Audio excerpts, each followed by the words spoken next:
कपाळीचं कुंकू जसा चांदण्यांचा ठसा.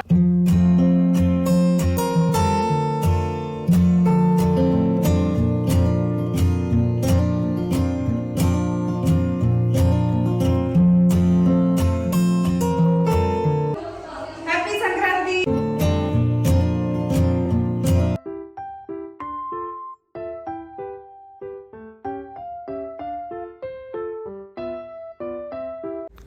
नमस्कार मंडळी आणि गुड मॉर्निंग. कशा आहात तुम्ही सर्वजण? आम्ही इथे एकदम मजेत आहोत. आणि आज माझ्याकडे हळदी कुंकू होतं, तर मी भरपूर सारे नारळ फोडले होते, कारण माझ्याकडे नारळ आणून ना 1 वीक झाला होता. आणि इकडे काय होतं की नारळ असेच राहिले ना तर ते खराब होतात. मग त्यामुळे मी असं केलं की ते फोडून बाहेर बाल्कनीमध्ये सुकवण्यासाठी ठेवून दिले. आणि मला क्लिनिंग करायचीच होती. म्हटलं की फोडून घेतलं की पुन्हा कचरा होतोच, सो मग आधी फोडून वगैरे एक काम करून ठेवावं आणि मग त्यानंतर क्लिनिंग तर मस्ट आहे, सकाळी सकाळी करावीच लागणार होती. कारण हळदी कुंकू आहे माझ्याकडे, तर क्लिनिंग केलं तर घर कसं फ्रेश वाटतं आणि पुढचीही कामं सुचतात. त्यामुळे म्हटलं की पहिल्यांदा मेन जी कामं आहेत तर ती करावी. आणि बाल्कनीही क्लीन करायची होती. तर बाल्कनीमध्ये मी 2 दिवसापूर्वीच क्लीन केली होती, परंतु पुन्हा खूप खराब झालं होतं. माझं वरचा फ्लोअर असल्यामुळे काय होतं की कबूतर माझ्या वरतीच बसतात आणि खूप खराब होते त्यामुळे बाल्कनी. आणि मी काय केलं होतं की आज मी जरा लवकर उठले होते, 5 वाजताच उठले होते. माझ्या मिस्टरांचा डबा वगैरे बनवून दिला आणि मला असं वाटलं होतं की जरा वेळ झोपावं, पण मी म्हटलं जर मी आत्ता झोपले तर मला दुपारी टायमिंग पुरणार नाही आवरण्यासाठी. सो मी म्हटलं की मी आत्ता जशी मला आठवत आहेत सगळी कामं करून ठेवते. आणि असं झालं की मला दुपारी एवढा वेळ राहिला, म्हणजे जवळजवळ 1-1.5 तास माझ्याकडे होता. तर मग मी त्यावेळेला थोडंसं झोप काढली. सो त्यामुळे मी आता नेक्स्ट टाईमपासून असंच करणार आहे. जेव्हाही माझ्याकडे प्रोग्राम असेल ना सकाळीच आवरून ठेवणार आहे. सो दुपारी थोडासा आराम करायला भेटतं, कारण आपण सकाळी आराम केला की मग दुपारी कामं आणि मग प्रोग्राम, मग आपण एकदम थकून जातो, आपल्याला फ्रेश वाटत नाही.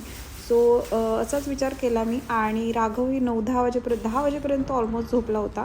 तर त्याचं म्हणजे तो उठेपर्यंत माझं ऑलमोस्ट सगळं आवरलं होतं. आणि तो उठल्यानंतर एक छोटी कामं होती जी मी त्याला पाहून केली. आणि फोडणी द्यायची होती मला मिसळला.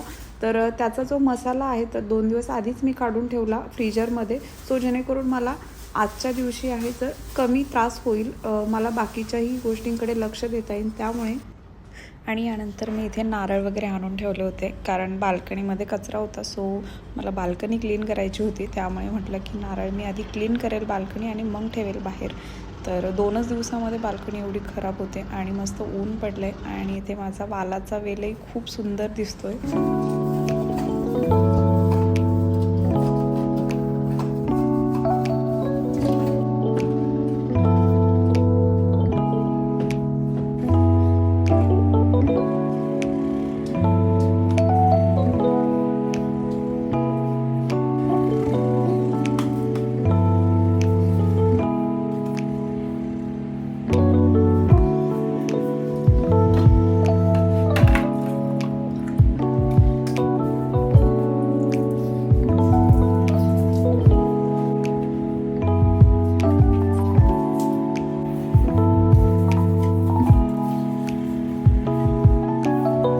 आणि अशा प्रकारे मी मस्त अशी बाल्कनी क्लीन करून घेतली, कारण मला आता असं वाटायला लागलं की बाल्कनी क्लीन असेल तर घरही फ्रेश वाटतं. आणि काय होतं की घरामध्ये आपण क्लीन ठेवतो आणि बाल्कनीमध्ये खूप कचरा करतात. मला 1 ते 2 दिवसालाच क्लीन करावी लागते बाल्कनी. आणि इथे माझा वालाचा वेल आहे, ज्याला की पुन्हा फुलं लागलेत. आणि याआधी मी भाज्या बनवल्या होत्या, 2 वेळा माझ्या भाज्या झाल्या होत्या, परंतु त्यानंतर थंडी पडली नाही, पुन्हा गरमी चालू झाली. परंतु आत्ता थोडीशी थंडी पडली आहे आणि त्यामुळे फुलं लागलेत. तर इथे गाऊही उठले झोपेमधनं. आणि इथे आज राघवचं बोरनान होतं, तर राघवचं आज दुसरं बोरनान आहे आणि इथे बोरनांचीच तयारी करत होते मी. बोरनांसाठी डेकोरेशन मला माझ्या मैत्रिणीने दिलं होतं आणि सोबतच तिने दागिने देखील दिले होते हलव्याचे. आणि राघवही उठलं होतं झोपेमधून, तर त्याला काही आयडिया नव्हती काय चालू आहे, आज काय आहे. गाऊला माहिती होतं आज राघवचं बोरनान आणि हळदी कुंकू आहे. सो त्यामुळे ती एक्सायटेड होती, कारण तिचे फ्रेंड्स येतात घरी खेळण्यासाठी वगैरे, त्यामुळे तिला छान वाटतं. आणि इथे बोरनांचं जे सगळंच डेकोरेशन आहे तर ते माझ्या फ्रेंडचं होतं, परंतु बाजूचे जे 2 लाईन लावले ते आपलेच होते घरचे. आणि सकाळी सकाळी बोरणाचं डेकोरेशन केल्यामुळे असं वाटलं की सगळंच काम झालं आहे. कारण डेकोरेशनचं विचार करता करता खूप वेळ जातो की काय करावं डेकोरेशन. परंतु इझिली एक 15 मिनटंही खूप झाले. 15 मिनटामध्येच माझं डेकोरेशन वगैरे आवरलं. हॅलो हॅलो म्हण. हॅलो, आता उठला तू? गुड मॉर्निंग झालंय? भूज आली कानाला. बुशाली काय नाही होणार तुला. तू स्ट्रॉंग बॉय आहे. ओके.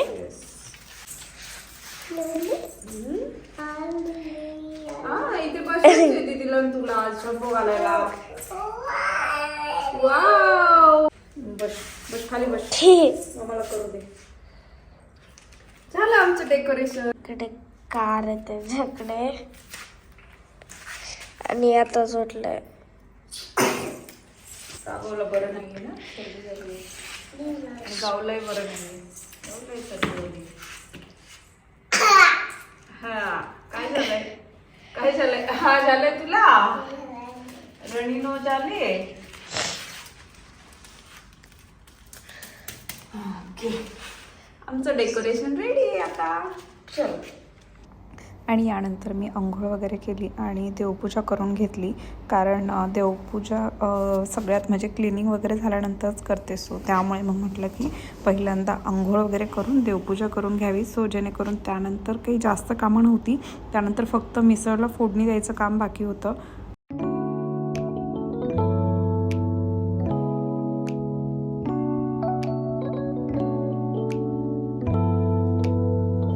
ब्रेकफास्टमध्ये पूजाने बिर्याणी दिली होती, तर त्यामध्येच मी पनीर ॲड केलं आणि योगर्ट ॲड केलं. तर गाऊलाही हेच दिलं, मीही हेच खाल्लं.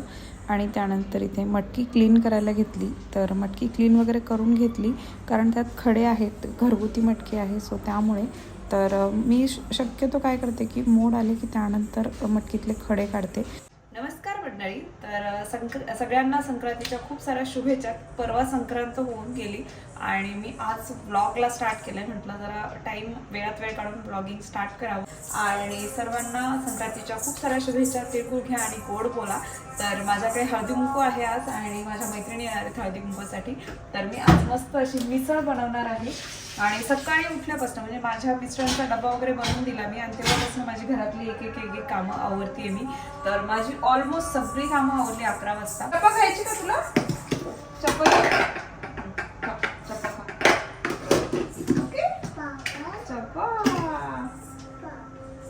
आणि ते राघवला भूक लागली होती. सो त्याला मी दूध बनवत होते कारण मला मिसळ टाकायची होती फोडणीला आणि त्याचं दिवसभर चालू असतं थोडंसं हे थोडंसं ते. त्याला असं स्पेशली वेगळं काही बनत नाही घरामध्ये. त्यामुळे मग तो जेही असेल घरात ते खातो. परंतु त्याला आता दूध प्यायचं होतं. सो मी म्हटलं की त्याला दूध देऊन देईल सो जेणेकरून तो खेळत बसेल थोडा वेळ. आणि खूप उद्योग करतो त्याला, म्हणजे जेही आयटम खाली वगैरे असतील ना तर ते तर एकदम पाडून वगैरेच टाकणार. आणि लाडू खायचा होता त्याला आत्ता. तर ड्रायफ्रूट्सचे लाडू बनलेले असतात आणि त्याला खूप आवडतात ड्रायफ्रूट्सचे लाडू. तर तो नेहमी म्हणजे मला मागतो, असं नाही की मी त्याला देते, तर तोच मला मागतो जेव्हाही त्याला काही खायचं असेल तेव्हा. तर ही आमची घरची मटकी आहे. घरची म्हणजे आमच्याच वाड्यामध्ये आमच्या काकू आहेत. तर त्या म्हणजे त्यांची घरगुती आहेत. तर त्या विकतात म्हणजे त्यांना भरपूर झाली होती घरी. सो त्यांनी सेल केली होती मला, म्हणजे मी घेतली होती त्यांच्याकडनं. मीच त्यांना विचारलं होतं असेल तर मला द्या. आणि खरंच खूप टेस्टी आहे ही मटकी. सोबतच याच्यामध्ये मी मूगही घातलेत कारण मूगही खूप हेल्दी असतात. तरी त्याचा छान असा पॉट गरम झालाय. ऑइल घालून घेते त्याच्यामध्ये. आणि इथे मी मिसळसाठी तेल घेतलं पॉटमध्ये. त्याच्यामध्ये हळद टाकली आणि काश्मीरी रेड चिली पावडर टाकली. त्यानंतर कोथिंबीरीचा मिक्स गरम मसाला आहे तर तो टाकला मी. त्यानेच मिसळ खूप टेस्टी बनते. त्यानंतर इथे कढीपत्ता टाकला आणि थोडीशी धना पावडर होती ती टाकली. त्यासोबत माझा जो घरचा मसाला होता मम्मीने दिलेला तो टाकला. आणि त्यानंतर गोडा मसाला, संडे मसाला टाकला, तो अगदी थोडा टाकला. त्यानंतर हा जो मसाला आहे तर हा काळा मसाला आहे. खोबरं, कांदा, लसूण, आलं आणि कोथिंबीरचं वाटण आहे हे. तर हे मी बनवून ठेवलेलं होतं आधीच 1 दिवसापूर्वी. म्हणजे लवकर होते भाजी. सो त्यामुळे म्हटलं की थोडीशी प्रिपरेशन आधी केलेली बरी. त्यामुळे मग इथे मी छान तेलामध्ये परतून घेतला तो मसाला आणि त्यानंतर त्याच्यामध्ये मटकी ॲड केली आणि छान बारीक म्हणजे मीडियम गॅसवरती बॉईल होऊन दिली आणि खूप छान तरी आली होती त्याला. तुम्हाला मी दाखवतेच.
आणि अशीच घाईघाईमध्ये मी मस्त रांगोळी देखील काढून घेतली. मला एवढी काही खास येत नाही, परंतु जशी जमेन तशी काढून घेतली.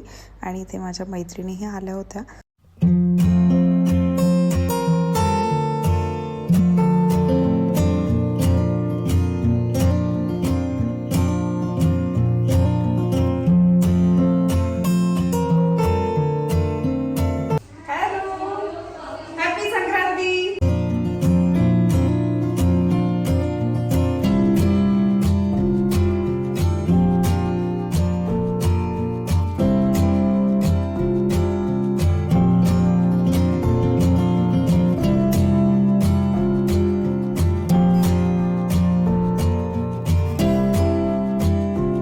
आणि माझ्या मैत्रिणीची मुलगी किंजल, तर तिने आज व्हिडिओ घेतले होते सगळे माझे.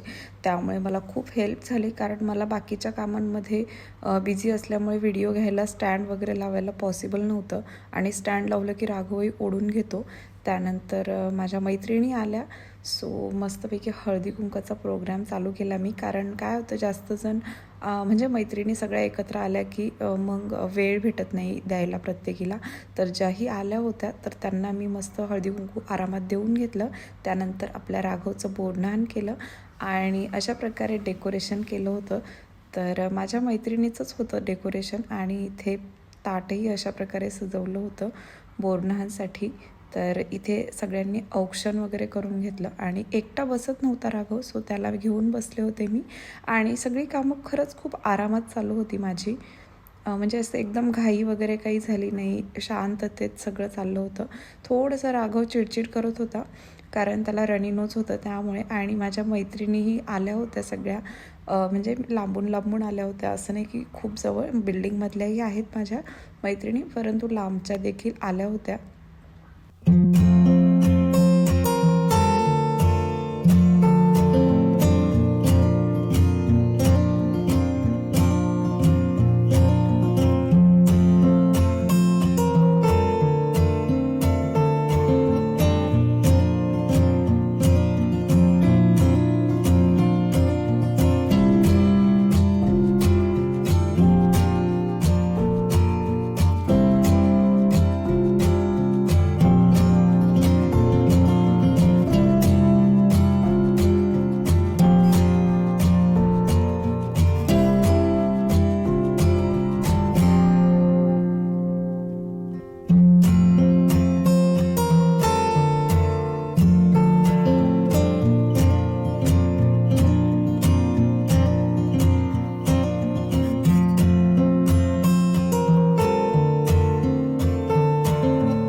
खरं तर गाऊला म्हटलं होतं मी, तू राघवला घेऊन बस, परंतु गाऊ बोलली तू चॉकलेट ट्रेन करणार आहेस आणि मला चॉकलेट कलेक्ट करायचे. सो त्यामुळे मी काही राघवला घेऊन बसणार नाही.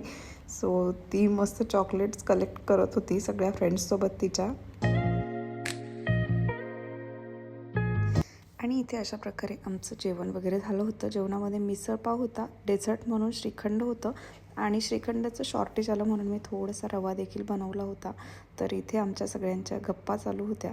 आणि अजून एका आमच्या मैत्रिणीकडे हळदी कुंकू होतं, आरतीताई म्हणून आहेत त्या, तर तिकडेही आम्हाला सर्वांना जायचं होतं. सो माझ्याकडचं हळदी कुंकू झाल्यानंतर आम्ही त्यांच्याकडे गेलो आणि तिथेही सगळेजण मस्त गप्पा मारत होते. आणि ऑब्व्हियसली हळदी कुंकू असलं की मस्त नटून थटून फोटो काढायचे असतात, रील काढायचे असतात. आणि मी मस्त आज ब्लॉगही बनवत होते. सो म्हटलं सगळ्यांचा व्हिडिओ देखील घ्यावा. आणि सगळे खूप सुंदर दिसत होते खरंच. माझ्याकडे हळदी कुंकू होतं तेव्हा मला ना वेळ भेटला नाही सगळ्यांना कॅच करायला, परंतु मी जेव्हा दुसरीकडे जाते ना हळदी कुंकवाला तेव्हा मी फ्री असते, मला काही काम नसतं घरामध्ये. तर मस्त आधी ताईंनी चहा दिला होता आम्हाला आणि इथे त्यानंतर चालू झाला उखाण्यांचा प्रोग्राम. आकाशात उडतात उंच उंच पक्षी, नितीन रावांचे नाव घेते हळदी कुंकूच्या दिवशी. Very good. कपाळीचा कुंकू, मांगल्याची खून, सुधीर रावांचे आणि माझे जुळले 36 गुण. गुलाबापेक्षा सुंदर गुलाबाची कळी, गौरवांचं नाव घेते हळदी कुंकवाच्या वेळी. नाव घ्या नावटा आग्रह आहे सर्वांचा. सगळ्यांचा अजितचं नाव घेते, सण आहे संक्रांतीचा. जीवनाच्या करंजीत प्रेमाचे सारण, संदीप रावांचे नाव घेते हळदी कुंकाचे कारण. कपाळीचं कुंकू जसा चांदण्यांचा ठसा, भानुदास रावांचं नाव घेते हळदी कुंकवाला बसा. नव्या नव्या आयुष्याची नवी नवी गाणी, शंकर माझे राजा आणि मी त्याची राणी. पंढरपुरामध्ये आहे माझी विठू माई, पंढरपुरामध्ये आहे माझी विठू माई, शिर्डीत आहे माझी साई माऊली, शिर्डीत आहे माझी साई माऊली. अजित सावंतांचं नाव घेते मी आहे आदित्य आणि अन्विताची आई. आणि यानंतर आरतीताईंनी आम्हाला सर्वांना हळदी कुंकू देऊन घेतलं, कारण संध्याकाळ झाली होती आणि आता आम्हालाही घरी जायचं होतं.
तर आमचा सर्व प्रोग्राम आवडला होता. तर इडली सांबार चटणी होती जेवणामध्ये. तर आजचा ब्लॉग मी इथेच संपवते. तुम्हाला आजचा ब्लॉग कसा वाटला मला कमेंट सेक्शनमध्ये नक्की सांगा. आणि तुम्हाला हा ब्लॉग आवडला असेल तर लाईक करायला विसरू नका. भेटूयात नेक्स्ट ब्लॉगमध्ये. तोपर्यंत बाय.